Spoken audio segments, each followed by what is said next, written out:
Bayangkan itu. Semua alumni Badar surga. Artinya meskipun dia nanti melakukan kesalahan, dia telah diampuni oleh Allah. Berapa alumni Badar? Sahabat Nabi, banyak sekali jumlahnya. Itu terjadi pada 17 Ramadan tahun 2 Hijriah. Fatu Makkah itu juga bulan Ramadan. Perang Qadisiyah Bapak Ibu sekalian. Jatuhnya kekaisaran Persia, itu perang Qadisiyah. Itu zaman Umar bin Khattab, itu terjadi pada bulan Ramadan. Perang Zalaqah. Zalaqah ini gak main-main. Itu di Spanyol. Perang antara kaum muslimin di bawah pimpinan oleh Musa ibnu Tashifin. Itu pada zaman Bani Umayyah, Al-Walid bin Abdul Malik. Tentara kafir jumlahnya 300.000. Zalaqah ini ada sekitar di kawasan tempatnya itu di Portugal. Waktu itu kerajaan orang kafir dipimpin oleh Raja Alfonso ke-6. Itu perang maha dahsyat itu. Itu terjadi pada bulan Ramadan. Kemudian Andalus, ketika Tariq bin Ziyad menginjakkan kaki pertama di Spanyol itu bulan Ramadan. Kemudian Fatu Amuriyah. Ini peristiwa maha dahsyat juga ini. Ini Bani Abbas. Amuriyah ini Bapak sekalian, itu adalah kota nomor 2 di Bizantium setelah Konstantinopel. Kalau sekarang ibaratnya Pentagonnya Amerika itu. Itu ditaklukkan pada bulan Ramadan oleh Khalifah Al-Muqtasim Al-Abbas.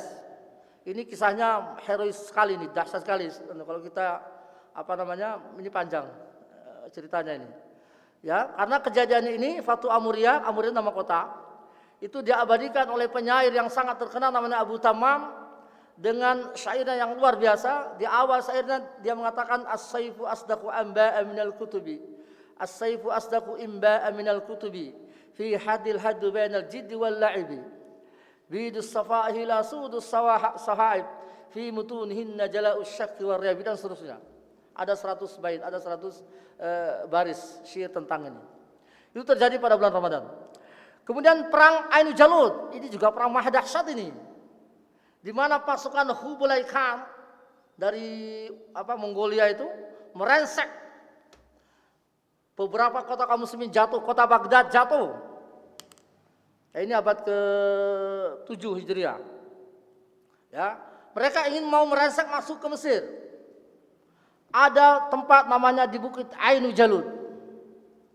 Mereka dihadang oleh tentara kaum muslimin. Ya, di bawah pimpinan Sultan Quds, siapa namanya itu?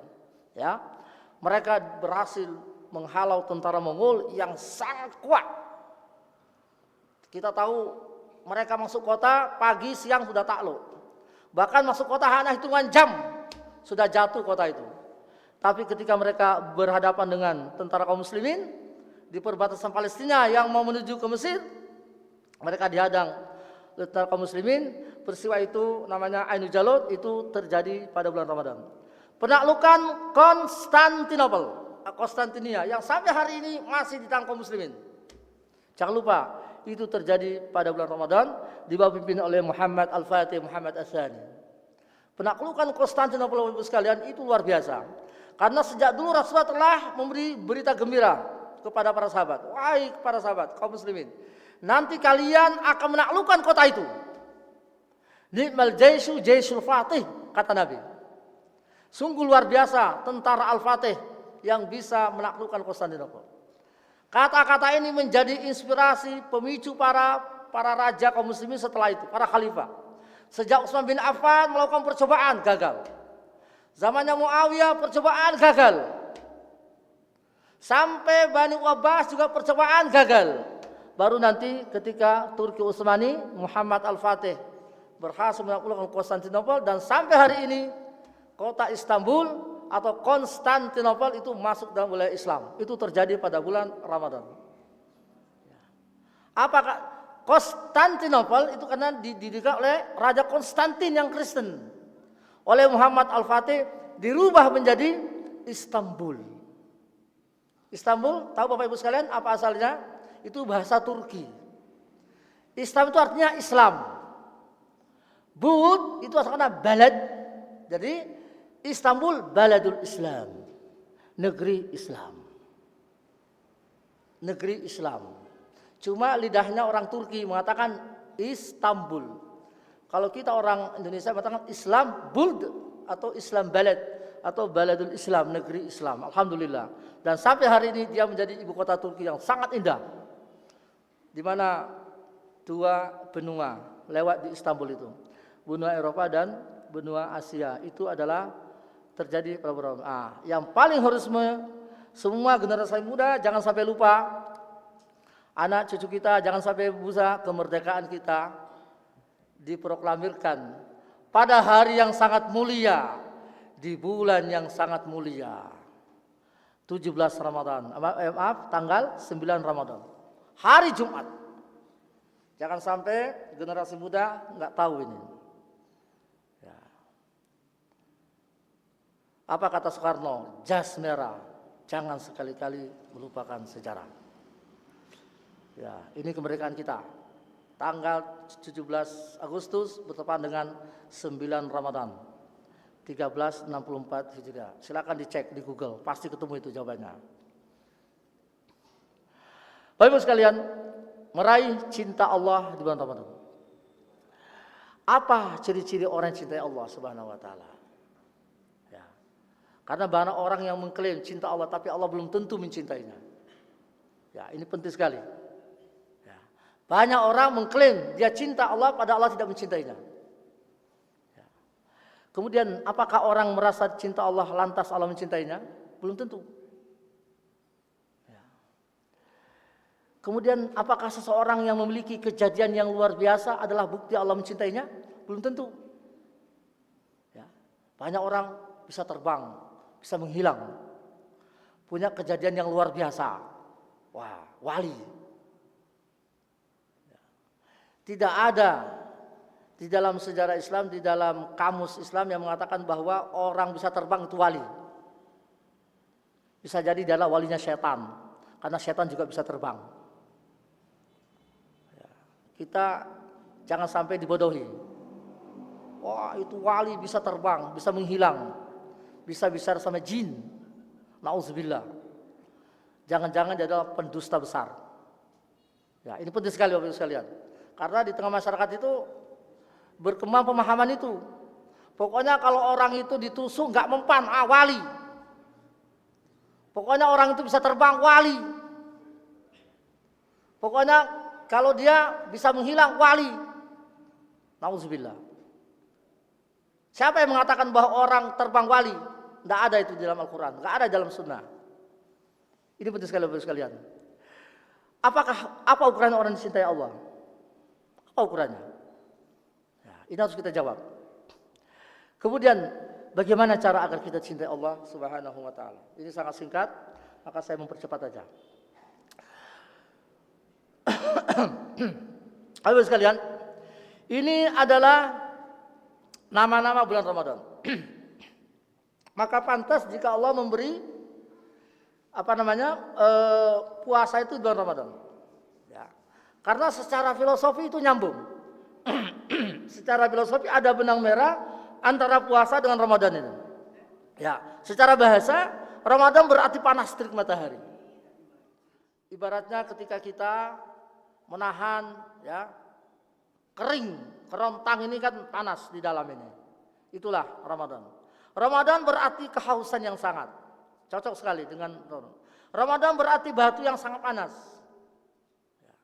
Ramadan api yang sangat panas. Saya lebih suka yang nomor 4 ini. Jadi Ramadan berarti api yang sangat panas. Kalau Ramadan itu api yang sangat panas, maka kita, dosa-dosa kita kaum muslim ini adalah ibaratnya kayu bakar yang siap dilahap, yang dengan api yang namanya Ramadan itu. Namun api itu macam-macam, ya. Kayu bakar itu macam-macam Bapak sekalian. Ada kayu bakar yang kering kerontang. Dia sudah dihantam oleh matahari sejak 11 bulan yang lalu. Begitu datang api yang namanya Ramadan langsung dilahap habis. Yang tersisa abu. Itulah orang-orang yang rindu Ramadan. Itulah orang-orang yang lulus dalam ujian Ramadan. Kenapa? karena habis dibakar. Dosanya habis dibakar. Ini menjadi harapan kita semua. Ini menjadi harapan kita semua. Kayu bakar yang kering kerontang, yang siap dilahap oleh api yang namanya Ramadan itu, begitu dia datang langsung dilahap, habis. Ramadan selesai, kayu bakar habis, semua dosa-dosa habis. Tersisa adalah abu. Namun ada kayu bakar yang setengah kering, setengah basah. Ya, apakah bisa dilahap oleh Ramadan yang api namanya Ramadan itu? Bisa, tapi agak lama. Siapa mereka? Mereka itulah yang puasa tapi maksiat jalan. Puasa tapi nggak sholat. Makanya kayunya itu kering sebagian tapi basah sekalian. Masih bisa dibakar? Bisa, tapi agak lama. Butuh proses. Yang paling gawat, yang paling parah, kita semua berlindung kepada Allah, adalah kayu bakar yang basah kuyup. Datang api namanya Ramadan, gak mempan, bahkan apinya padam. Siapa mereka? Mereka yang mengaku muslim tapi gak puasa. Bahkan dia berani menampakkan diri bahwa dia tidak puasa di depan orang-orang yang sedang puasa. Di dalam bus, di angkot, semua penumpang puasa tapi dia merokok. Auzubillah. Ini puasanya kuadrat-kuadrat. Pertama, dia tidak menghormati kesucian Ramadan. Tidak menghormati kesucian Ramadan. Yang kedua, dia sudah tidak puasa, itu melanggar pelanggaran berat.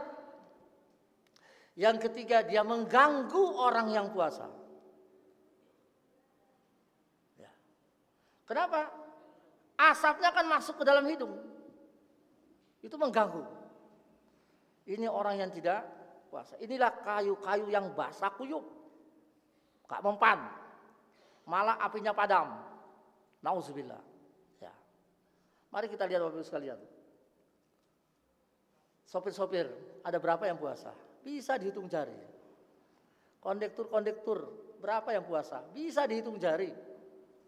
Pekerja-pekerja bangunan, pekerja-pekerja pemborong, berapa yang puasa? Bisa dihitung jari. Nauzubillah. Mana dalilnya orang pemborong boleh nggak puasa? Mana dalilnya itu? Mana dalilnya kondektur boleh nggak puasa? Mana dalilnya sopir boleh nggak puasa? Nauzubillah. Saya sampaikan hadis Nabi Bapak Ibu sekalian. Ini disampaikan kepada orang yang enggak puasa.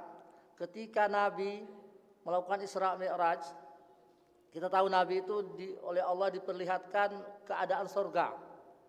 Allah juga diperlihatkan keadaan neraka.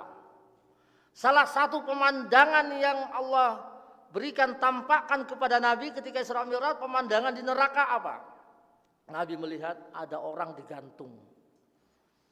Kaki di atas, kepala di bawah. Persis seperti kambing yang digantung ketika mau digeluti di musim kurban. Biasanya kan ada darah meleleh itu di sela-sela lidahnya. Mungkin bapak-bapak yang biasa menguliti hewan kurban pasti tahu bagaimana kambing digantung. Nabi melihat ada orang digantung. Kaki di atas, kepala di bawah. Dengan bercucuran darah. Nabi tanya Jibril, itu siapa? Ya Muhammad, orang ini adalah mengaku muslim, tapi ketika masuk musim Ramadan enggak tahu puasa. Allah menggantung dia dengan cara nauzubillah. Jadilah kambing yang disembelih. Nauzubillah. Orang-orang yang tidak menghormati kesucian bulan Ramadan. Kemudian Ramadan juga berarti air hujan. Ibaratnya 11 bulan banyak kesalahan, kemudian 11 bulan kemarau dihapus oleh 1 bulan hujan. Ini juga bermakna baik, benang merah antara Ramadan dengan puasa itu sendiri. Nah, Baik Ibu sekalian, ukuran orang dicintai Allah sangat sederhana. Firman Allah surat Ali Imran. Ini jawaban pamungkas. Jadi kalau orang ingin dicintai Allah, bacalah surat Ali Imran ayat 31. A'udzubillahi minasyaitonirrajim. Qul in kuntum tuhibbunallaha fattabi'uni. Jika engkau ingin dicintai Allah, katakan ya Muhammad, kepada siapa saja, jika ingin dicintai Allah, apa? Fattabi'uni, ikuti aku. Ikuti Rasulullah, kau akan dicintai Allah. Berarti orang yang tidak mengikuti Rasul tidak akan dicintai Allah. Meskipun dia mengaku cinta kepada Allah. Ya. Setiap perdebatan cinta Allah pasti ini ayatnya, enggak ada yang lain. Jika engkau dicintai Allah, maka ikuti aku. Ikuti siapa? Ikuti Nabi SAW. Jangan mencari jalan lain. Tidak ada jalan lain menuju cinta Allah kecuali jalannya Rasulullah. Ya. Apa kata Ibnu Katsir rahimahullah dalam tafsirnya? Hazil ayatu hakimatun ala kulli man idda'a mahabbatallah wa laysa huwa ala tariqatil muhammadiyah fa innahu kazibun fi da'wah fi nafsil amr. Ayat ini sebagai hakim, mengadili, mengukur, cermin bagi siapa saja yang mengklaim dirinya cinta kepada Allah, padahal dia jauh dari jalannya Rasulullah, jauh dari jalan yang telah dicontohkan oleh Nabi, tentunya terutama dalam peribadatan. Fa innahu kazibun, maka dia adalah pendusta. Hatta yattabi asy-syar'al Muhammadi wa dinan nabawi fi jami' aqwalihi wa ahwalihi. Sampai dia mengikuti syariatnya Nabi Muhammad dan agamanya Nabi Muhammad dalam semua perkataan dan perbuatan. Ini kata-kata mutiara yang luar biasa Bapak sekalian. Jadi semua yang mengklaim cinta Allah, tapi kalau dia tidak ikut dengan jalannya Muhammad, itu dusta, pembohong, hanya klaim, hanya ngaku cinta Allah. Belum tentu Allah mencintainya. Ya. Sama dengan remaja-remaja mengaku cinta Zainab, padahal Zainab nggak tentu mencintai dia. Itu namanya cinta bertepuk sebelah.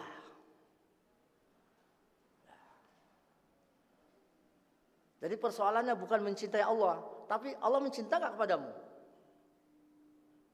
Persoalannya bukan engkau mencinta Zainab, Zainab cinta nggak kepadamu. Ngaku-ngaku aja. Ini penting Bapak sekalian. Maka di sini Ibnu Katsir menyantumkan hadis Nabi, "Man amila amala laisa alaihi amruna fa huwa raddun." Barang siapa yang beramal suatu amalan ibadah sementara kami tidak pernah memberi contoh, kata Nabi, meskipun amalan itu dianggap baik, tertolak. Jangan coba-coba mengada-ada. Ini jalan satu-satunya menuju cinta Allah adalah mengikuti apa disebutkan oleh Nabi sallallahu alaihi wasallam. Ya. Qul in kuntum tuhibbunallaha fattabi'uni. Ay yahsul lakum fawqa ma talabtum min mahabbatikum. Apa artinya itu? Wahai kaum muslimin, jika engkau mengikuti syariatnya Nabi, maka Allah akan mencintaimu lebih besar daripada cintamu kepada Allah. Ini maknanya dalam. Artinya orang minta 1.000 dikasih oleh 1 juta. Kalau mengikuti syaratnya tadi. Misalnya orang mau minta surga, 1 rumah. Oleh Allah kasih 1 juta surga. Allah kasih 1 juta rumah. Kalau mengikuti jalannya. Kama qala ba'dul hukama, laisa sya'nu an tuhib, innama sya'an tuhab. Kata para ulama, persoalannya bukan engkau mencintai Allah, tapi engkau dicintai enggak oleh Allah. Ya. Persoalannya bukan engkau mencintai Zainab, mencinta Zainab hidup semati, tapi Zainab enggak mencintai Allah. Auzubillah. Qala Al-Hasan Al-Basri, za'ama qaumun annahu yuhibbullah, Fabtalahum bihadzal ayah. Banyak orang mengklaim, kata Hasan al-Basri, katanya mereka cinta kepada Allah, maka Allah menguji mereka. Betul enggak kamu mengikuti Nabi? Kalau enggak, jangan mengklaim-klaim, jangan ngaku-ngaku cinta kepada Allah. Ini sebagian berkata Fadilatul Syekh Abdul Aziz Saleh bin Abdul Aziz, ya, kesimpulannya bahwa orang Yahudi juga mengaku cinta Allah. Wa qalatil yahud wan nasara nahnu abnaullah wa ahibba'u. Orang Yahudi dan Nasrani mengklaim kami ini adalah kekasih Allah. Tapi Allah tidak mencintai mereka. Di kalangan kaum muslimin juga banyak mengaku cinta Allah. Contohnya adalah kaum Khawarij. Kaum Khawarij, Bapak Ibu sekalian, Rasulullah mengatakan tahqiruna salatakum inda salatihim wa siyamakum inda siyamihim yamruquna minad din. Orang Khawarij itu, kata Rasulullah, orang taat ibadah, hafal Quran, taat ibadah. Salat kalian gak ada apa-apanya dengan salat malam mereka. Puasa sunnah kalian gak ada apa-apanya dengan puasa sunnah mereka. Tapi apa kata Rasulullah? Mereka menjauh dari agama. Kenapa? Karena mereka tidak mengikuti Nabi SAW. Demikian juga ahli tasawuf yang sesat, ya, mengaku cinta Allah, mengaku bisa terbang.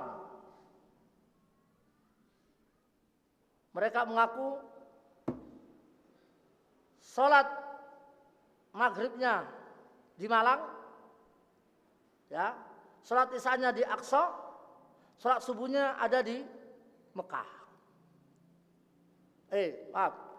Sholat maghribnya di Malang, sholat isanya di Aqsa, sholat malamnya di Mekah, sholat subuhnya kembali ke Malang.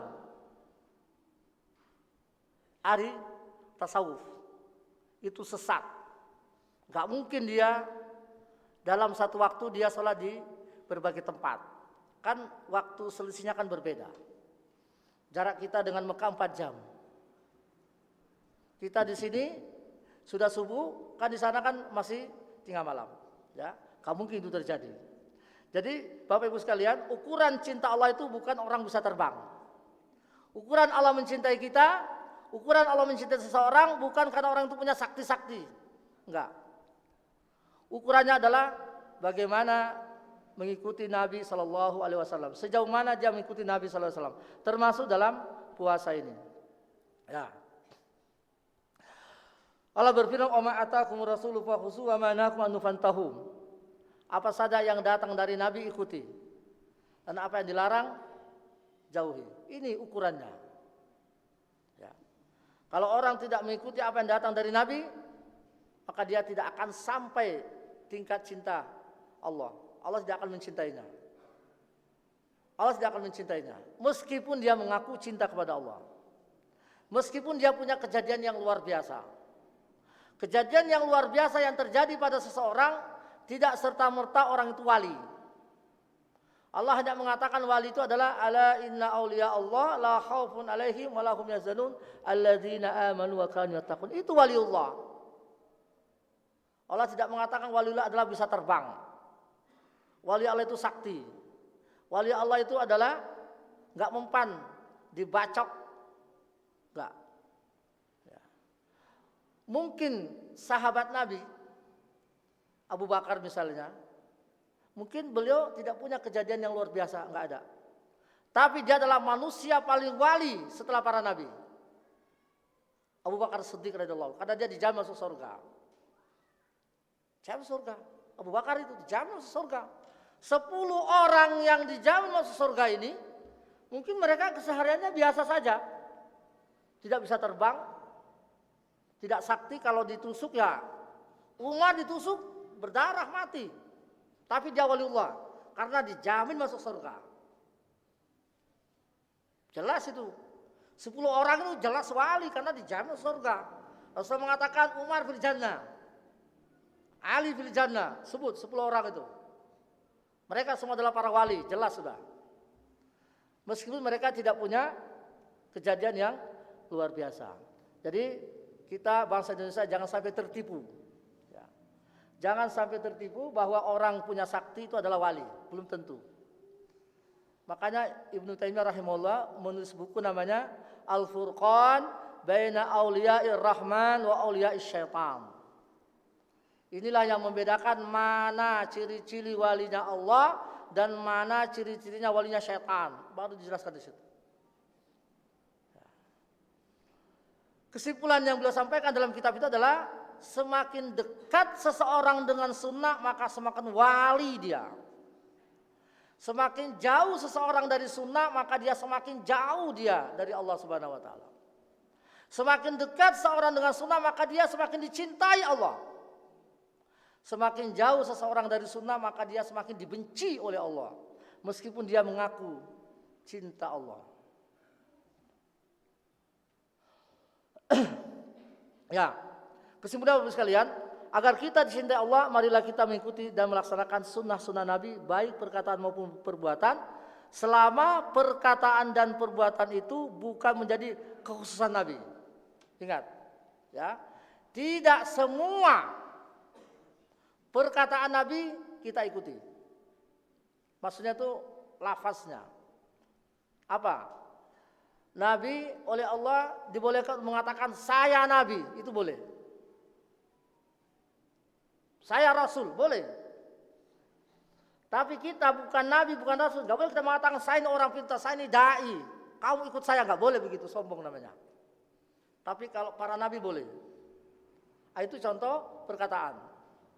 Kalau contoh perbuatan yang tidak boleh kita ikuti adalah puasa sambung.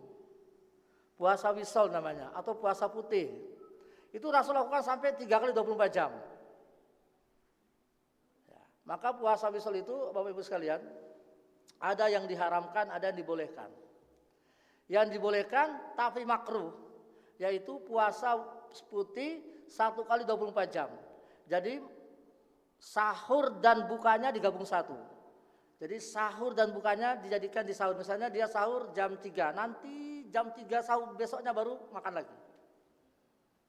Itu boleh tapi makruh hukumnya. Rasulullah lakukan.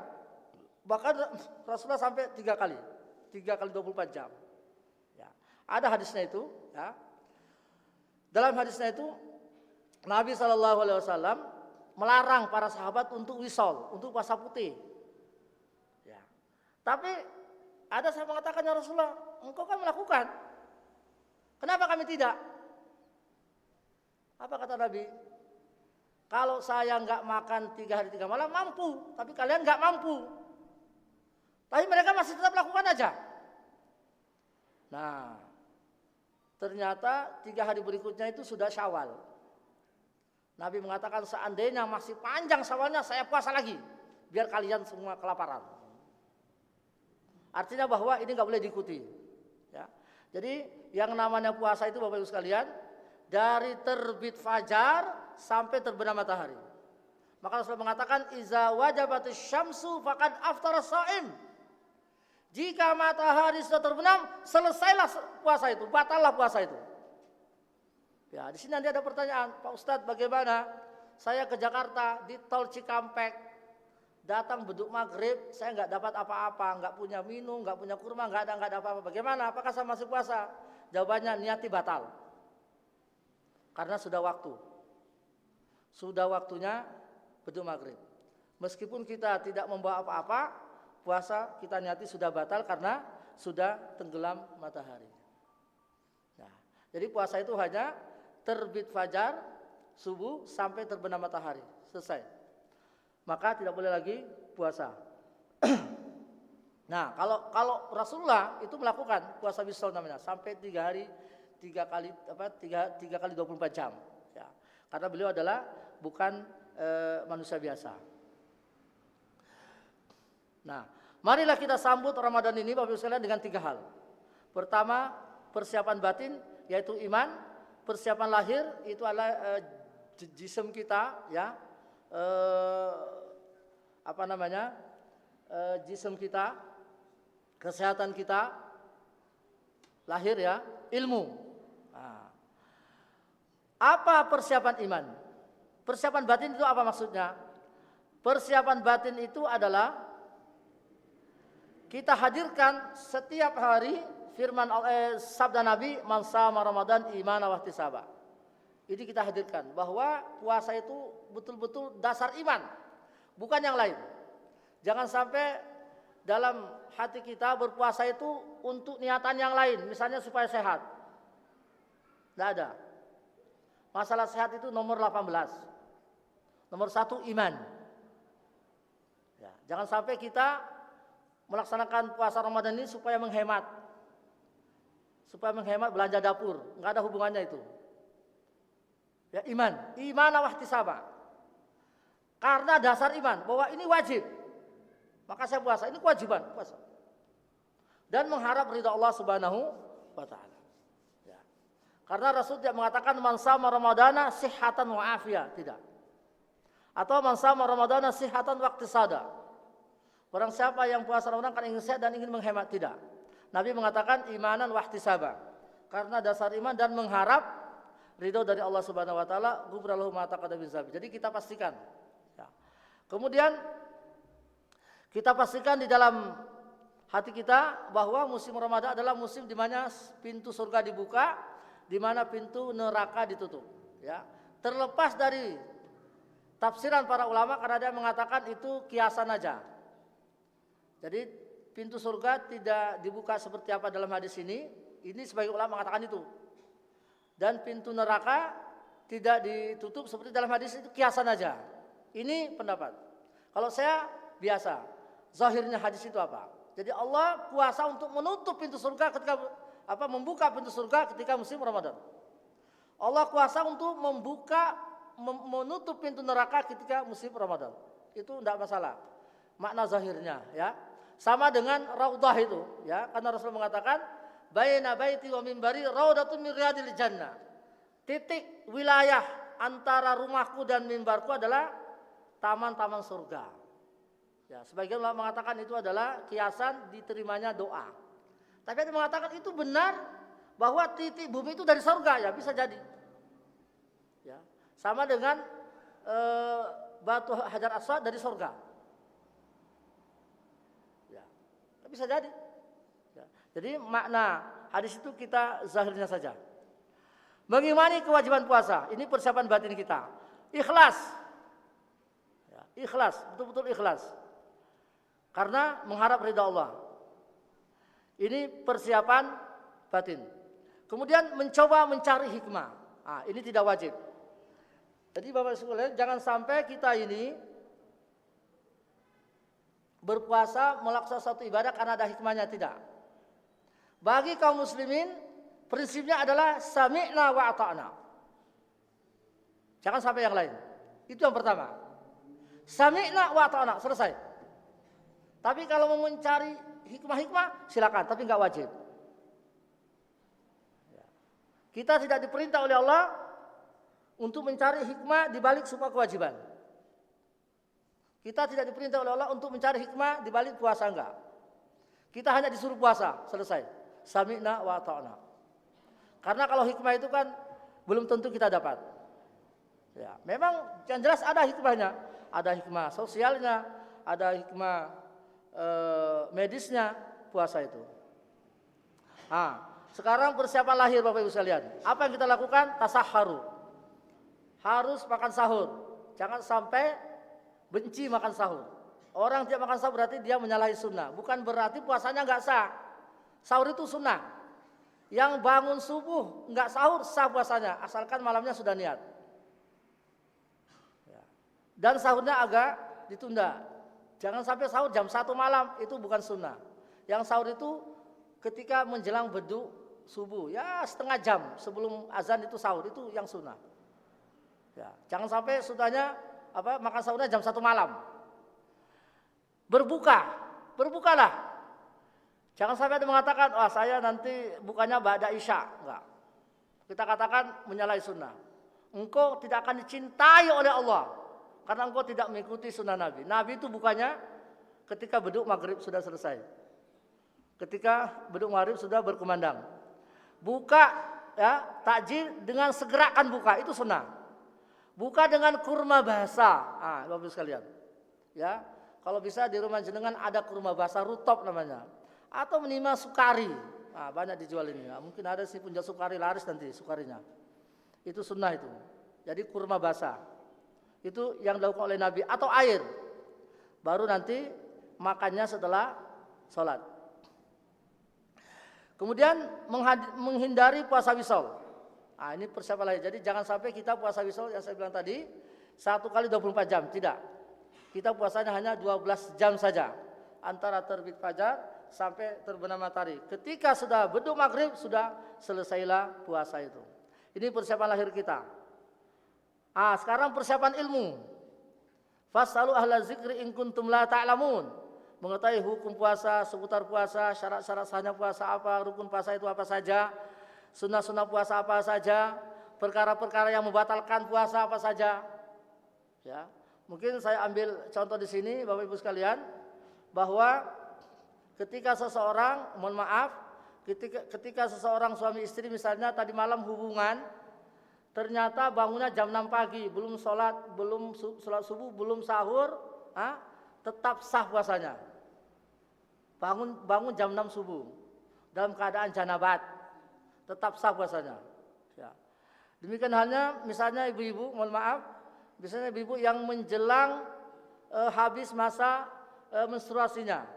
Ketika sahur, dia makan sahur karena dia sudah mulai kering. Tapi mandinya setelah sholat subuh, sah puasanya. Jangan lihat mandinya, tapi lihat sucinya. Jadi mandi setelah subuh. Misalnya ini, tetap sah puasanya insya Allah. Nah, kemudian contoh yang lain, misalnya ada wanita sudah makan sahur, sudah menahan sampai menjelang beduk maghrib. Kurang 5 menit beduk maghrib, netes di bawah. Batal. Tapi dia dapat pahala karena sudah bertahan sampai 11 jam lebih. Ya. Allah tidak menyanyiakan kebaikan orang. Innallaha la yudhi'u ajra ahsana amala. Allah tidak menyanyiakan orang yang berbuat baik. Ya, perkara-perkara yang tidak membatalkan puasa dan lain sebagainya. Ya. Mengetahui kebiasaan Nabi, ini yang penting nih Bapak sekalian. Sehingga kita ingin dicintai Allah. Tadi tema kita bagaimana kita agar kita dicintai Allah, maka ikutilah sunnah Nabi. Khususnya ketika di bulan Ramadan. Kita lihat apa saja kebiasaan Nabi ketika musim Ramadan. Agar puasa kita ini sama dengan puasa Nabi, minimal kita ikuti apa kebiasaan Nabi. Pertama, beliau niatnya malam hari. Nah, niat ini ada 2 Bapak Ibu sekalian. Ini sebelum insya Allah nanti Jumat malam udah taraweh ya. Khususnya ibu-ibu ya, niatnya 2. Anjenengan niat pertama, ya Allah saya niat puasa 1 bulan full selama saya sehat. Tambahi selama saya sehat. Karena nanti ketika di tengah jalan tiba-tiba datang uzur, datang bulan kan batal itu. Selama 1 minggu dia istirahat. Setelah nanti niat lagi, ya Allah saya niat menyelesaikan Ramadan selama saya sehat. Itu niat pertama. Niat yang kedua, niat setiap malam.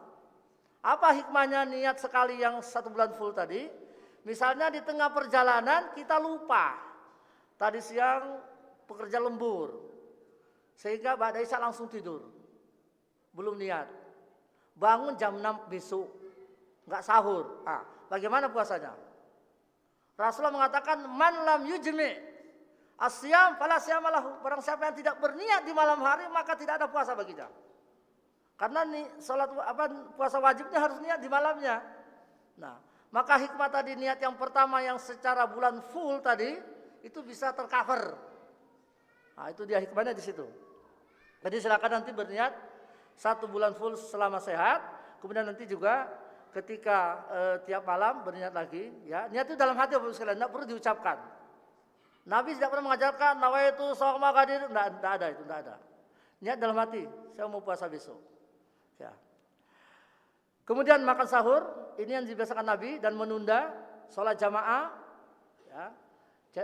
Jangan sampai tidak sholat jamaah bagi yang tidak berhalangan. Ya. Kemudian sholat rawatib, ini kebiasaan Nabi. Sholat rawatib, ini sholat sunnah, qobliyah ba'diyah. Nabi kadang-kadang membasahi rambutnya.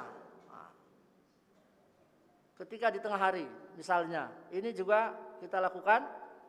Banyak sedekah, ini kebiasaan Nabi ketika musim Ramadan. Kemudian Nabi juga murojaah hafalan. Ya, minimal kita kalau bisa hafal menghatamkan 1 bulan 1 kali lah. Nah, itu sudah standar ya. Ya bisa lebih lebih cepat lagi, lebih banyak lagi 2 kali khatam misalnya ya. Ya minimal 1 bulan ini 1 khatam murajaah. Ini kebiasaan Nabi. Kemudian nah itu Nabi kadang-kadang wisol, saya bilang tadi, puasa sambung ya, khusus bagi Nabi ini. Jadi sekali lagi ini kita tidak ikut. Ini khusus bagi Nabi. Kita sunnahnya umatnya hanya sampai beduk maghrib. Ya. Tapi kalau ada yang melakukan silakan, tapi makruh kita katakan. Karena Nabi tidak menganjurkan. Nabi tidak menganjurkan puasa wisol. Nabi tidak menganjurkan puasa putih. Kita puasanya hanya 12 jam aja. Mulai terbit fajar sampai terbenam matahari. Ketika istinsyak, ya istinsyak ringan, jangan berlebihan. Nah, Ustadz bagaimana kalau masuk? Batal enggak? Masuk bagaimana? Ya, usahakan tidak masuk. Tapi kalau masuk enggak sengaja, insya Allah tidak. Tapi kalau masukkan dengan sengaja, batal itu. Ya, inilah kebiasaan Nabi.